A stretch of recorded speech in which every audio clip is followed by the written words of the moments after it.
can take hours to reply. But if you do the same, suddenly it's a problem. Ever dealt with someone who gets mad when you mirror the exact behavior they showed you? This video will hit deep because we're diving into the messy double standards in modern texting, where one person wants freedom but expects loyalty, and where one late reply can mean emotional war. Let's be real. Texting in 2025 is no longer just about communication.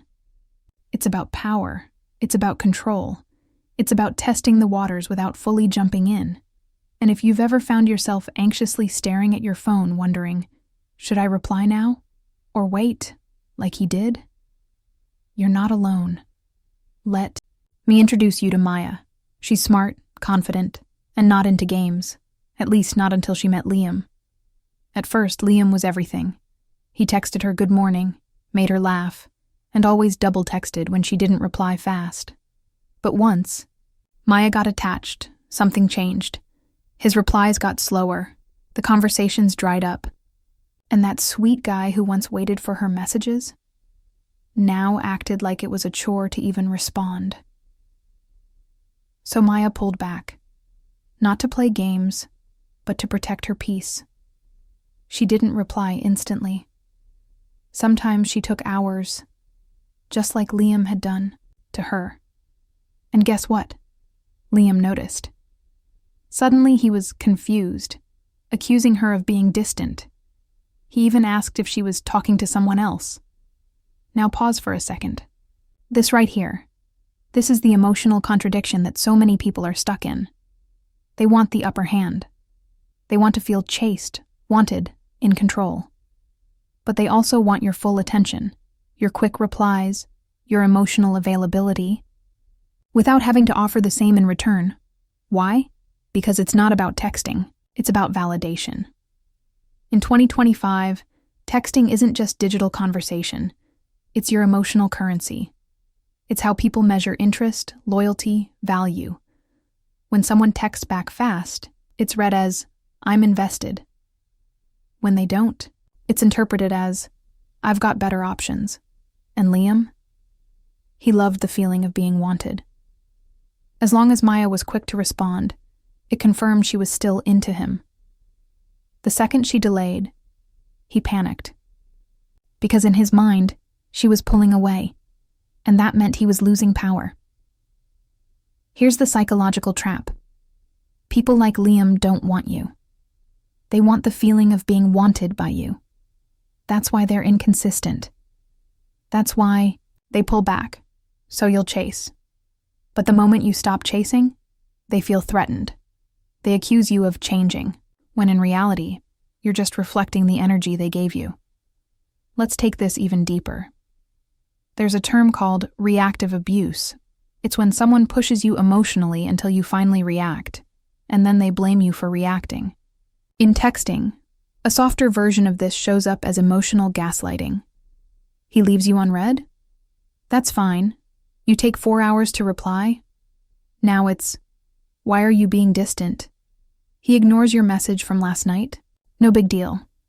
You say good morning an hour later than usual? Now he's not feeling the vibe. See the pattern? This isn't about love.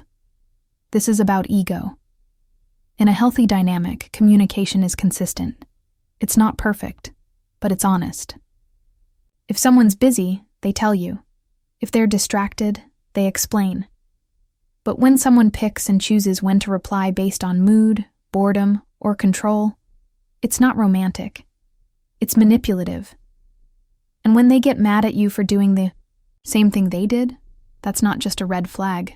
That's emotional hypocrisy. But why does this happen so much in today's dating world? Because we're in the era of backup options. Dating apps, social media DMs, texts from exes. Everyone's attention span is shorter. And because we know everyone has options, the fear of losing someone makes people crave reassurance more than real connection. So when someone replies late, it triggers that insecurity. Are they losing interest? Is there someone else? But here's the kicker. People want you to reassure them, without them having to reassure you. It's like a one-way mirror. You're expected to understand that they were busy, tired, or distracted. But if you say the same thing, suddenly you're cold, detached, or shady. Let's go back to Maya.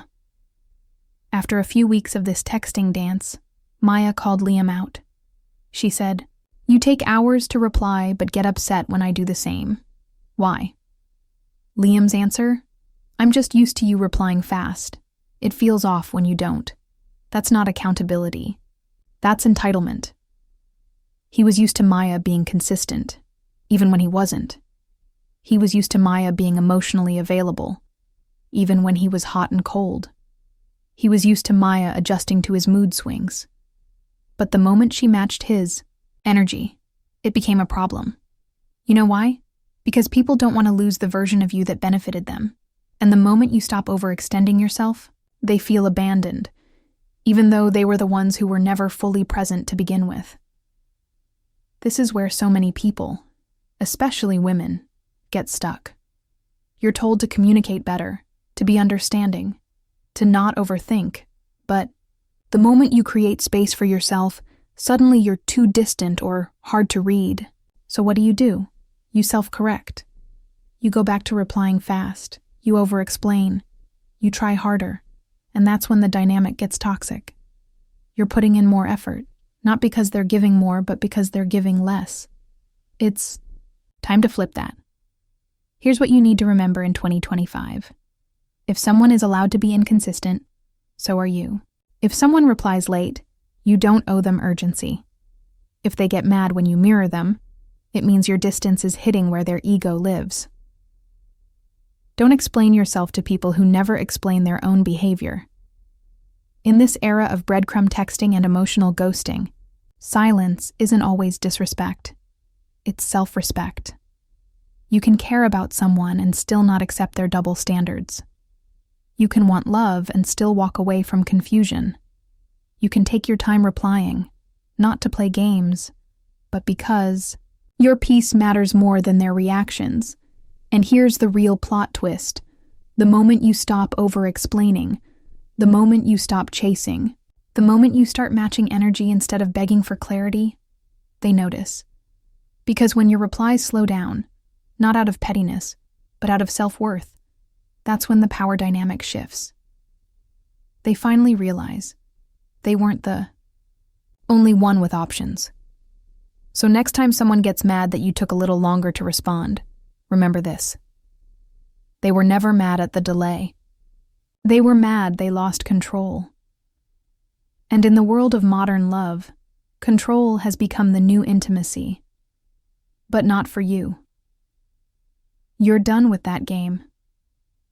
Because the real flex in 2025 is not reacting.